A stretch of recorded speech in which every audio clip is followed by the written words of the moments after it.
Makanya sekarang pendukung Jokowi itu jauh lebih banyak daripada pendukung PDIP gitu. Makanya PDIP naik itu gara-gara Jokowi dan kemudian Ibu Risma dan seterusnya gitu. Catat kata-kata saya nih ya, ini benar atau tidak silahkan nanti kunjungi lagi channel ini. Catat kata-kata saya bahwa tidak jauh dari sekarang Ibu Megawati akan mengundurkan diri atau lengser sebagai pemimpin PDIP dan digantikan oleh Jokowi.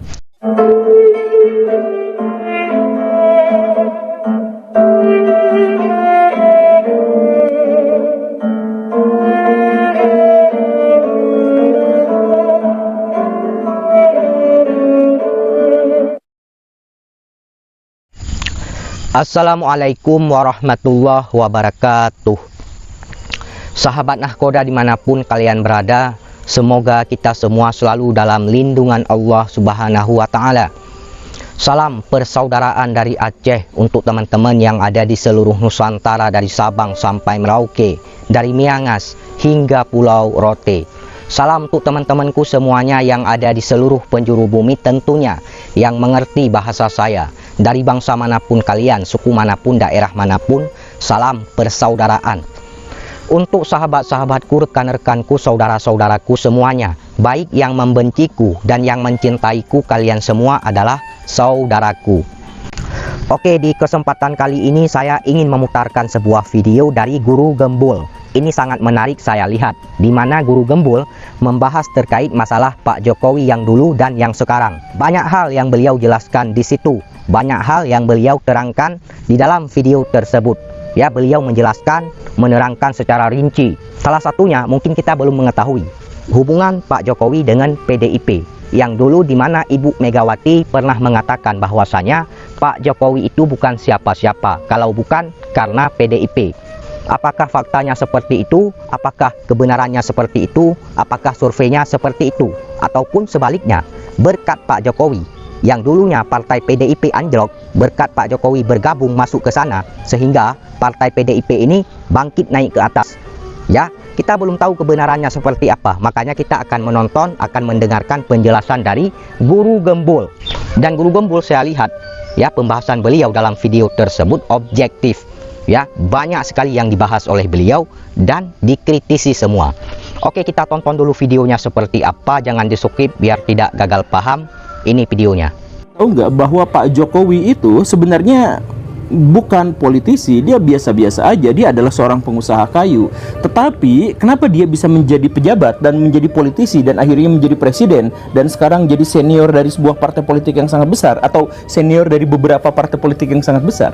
Kan ceritanya di Solo itu dulu kejadiannya itu yang sangat dominan itu adalah PDIP, dan PDIP itu pada waktu itu disepuhi oleh Pak Rudi Kumis, FX Rudi, mohon maaf ya. Nah, Pak Rudi itu masalahnya adalah non-Islam, tetapi karena dia menang dari sebuah partai yang memang dominan di sana, maka dia kemungkinan besar akan menjadi wali kota atau menjadi penguasa Solo itu. Nah, karena khawatir karena Solo dipimpin oleh seorang non-Muslim atau seorang kafir, maka kelompok Anu itu kemudian bikin cerita-cerita sedemikian sehingga akhirnya Pak Rudinya ada di bawah, sedangkan yang naiknya itu adalah Pak Jokowi. Jadi Pak Jokowi bukan siapa-siapa, hanya pengusaha kayu, tapi dia diangkat setidaknya tokoh yang memimpin Solo pada waktu itu adalah Muslim gitu. Nah, dari situlah akhirnya Pak Jokowi ternyata populer dan seterusnya hingga menjabat sebagai presiden dan akhirnya menjadi sesepuh bagi beberapa partai politik besar di Indonesia. Kita harus menggarisbawahi dari awal bahwa Pak Jokowi itu memang bukan berasal dari partai politik, tetapi muncul gara-gara kecelakaan yang disebabkan oleh kelompok X tadi itu atau partai X tadi itu gitu. Nah, kabar baiknya atau sisi positifnya dari Pak Jokowi yang muncul dari kalangan rakyat, dari kalangan pengusaha, dari kalangan orang non-politik itu adalah bahwa beliau tidak terkontaminasi awalnya oleh kebusukan-kebusukan politik, sehingga ketika beliau menjabat sebagai wali kota Solo itu dicintai luar biasa sama rakyat karena dia ngerti soal rakyat, dia merakyat sesungguhnya, bukan gimmick gitu awalnya. Makanya dia dicintai oleh rakyat Solo. Tetapi pada masa-masa selanjutnya muncullah sisi-sisi negatif. Sisi negatif apa itu? Yang pertama, ini sisi negatif ketika Pak Jokowi muncul sebagai sebuah fenomena ya. Yang pertama, dia dimanfaatkan oleh partai-partai politik untuk mendongkrak suaranya. Kemudian yang kedua, dia dikerubuti oleh oligark media yang kemudian memanfaatkannya dalam investasi jangka panjang. Dan yang ketiga adalah pada akhirnya Pak Jokowi bukan hanya terlibat dalam dunia politik yang kotor, tetapi dia menjadi pemimpin boneka. Nah, kita runut satu-satu ya. Kita runut dari bahwa Pak Jokowi itu kemudian dimanfaatkan oleh partai-partai politik untuk mendongkrak suaranya. Misalkan gini Baraya, kan kita mengetahui bahwa Pak Jokowi itu karena bukan berasal dari partai politik, maka dia masih bersih secara politik, dan ketika menjabat sebagai wali kota Solo, dia sangat dicintai oleh rakyatnya. Nah, ini kemudian dimanfaatkan oleh partai-partai untuk mendongkrak suaranya. Bahkan sampai sekarang PDIP dengan, saya mohon maaf ya, dengan Ibu Megawatinya percaya sepenuhnya bahwa Jokowi bisa naik sebagai presiden, menjadi orang besar dan sebagainya, itu adalah gara-gara PDIP-nya gitu. Bahkan Ibu Megawati berkali-kali menekankan, menegaskan bahwa Jokowi itu bukan siapa-siapa tanpa PDIP dan sebagainya. Padahal kalau misalkan kita lihat datanya, yuk kita nonton datanya Baraya, justru sebaliknya, PDIP itu dulu suaranya tuh mau anjlok, tidak tertolong, dan satu-satunya cara agar dia bisa suaranya bisa bertahan di atas adalah dengan mencalonkan Joko Widodo sebagai kepala daerah di Jakarta dan kemudian menjadi presiden di Indonesia. Kan begitu. Kan makanya dulu itu kan, saya mohon maaf ya, kan Ibu Megawati itu pengen berkuasa, tetapi kalau misalkan mencalonkan dirinya sendiri, maka suara PDIP akan jatuh, dan sebenarnya PDIP dan Megawati juga sebenarnya tidak memiliki celah suara yang signifikan. Karena itu diangkatlah Jokowi. Maka Jokowi itu sebenarnya adalah cara PDIP untuk bisa mempertahankan suaranya, kan begitu. Bukan sebaliknya, bukan Jokowi tidak ada apa-apanya tanpa PDIP. Sebaliknya, Jokowi digunakan oleh PDIP untuk menaikkan suaranya, kan begitu ya. Itu datanya, atau itu misalkan itu penjelasannya, itu surveinya pernah ada gitu.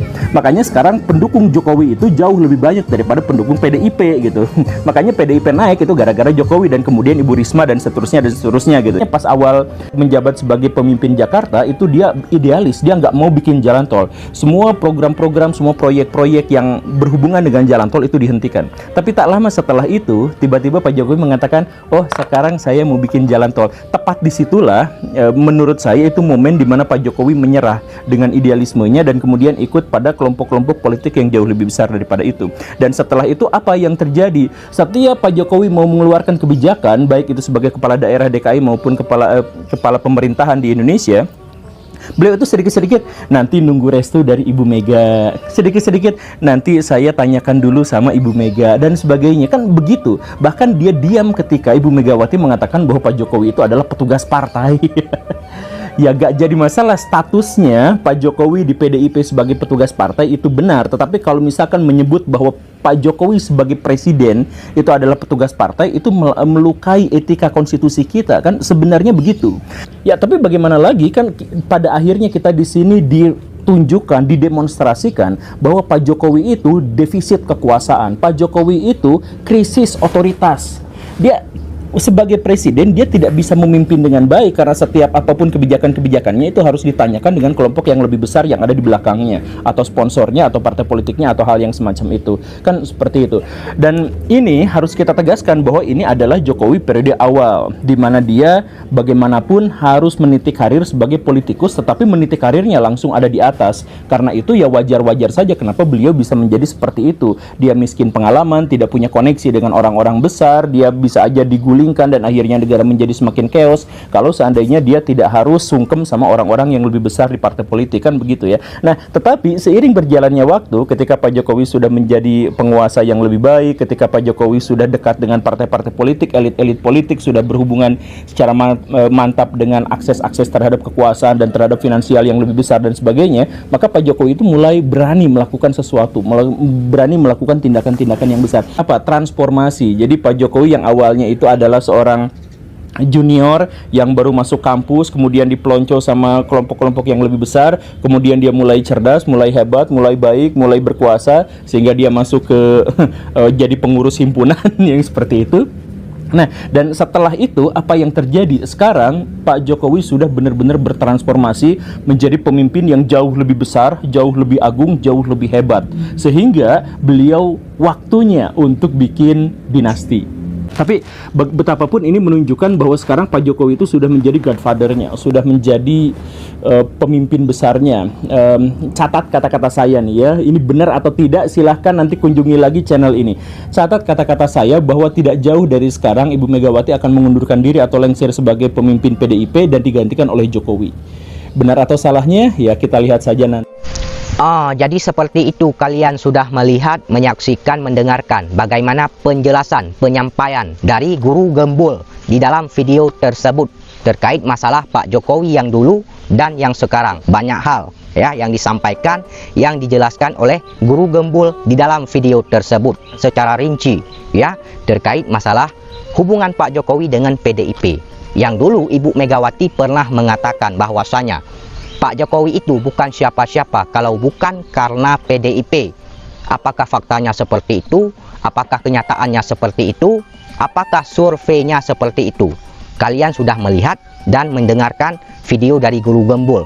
Ataupun sebaliknya, berkat Pak Jokowi, partai PDIP yang dulu anjlok ke bawah, sehingga beliau bergabung ke PDIP, sehingga partainya naik dan bangkit lagi. Ya, kalian simpulkan sendiri, kalian nalarkan sendiri, kalian pikirkan sendiri.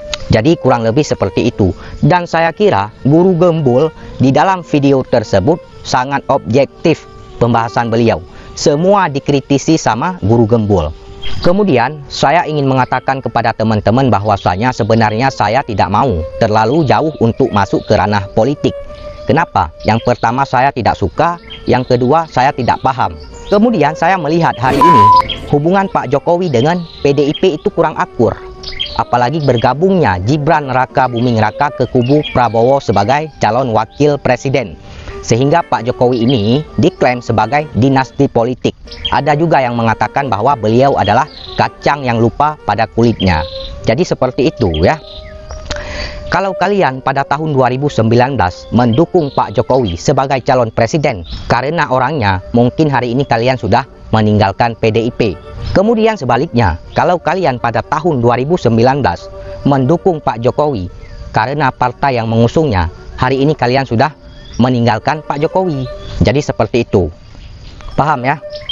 Oke teman-teman, itu saja yang ingin saya sampaikan. Bila ada kata-kata saya yang salah, mohon dimaafkan, mohon diralat. Saya juga manusia, tidak luput dari kehilafan, kesalahan, dan dosa. Oke, terima kasih. Wassalamualaikum warahmatullahi wabarakatuh.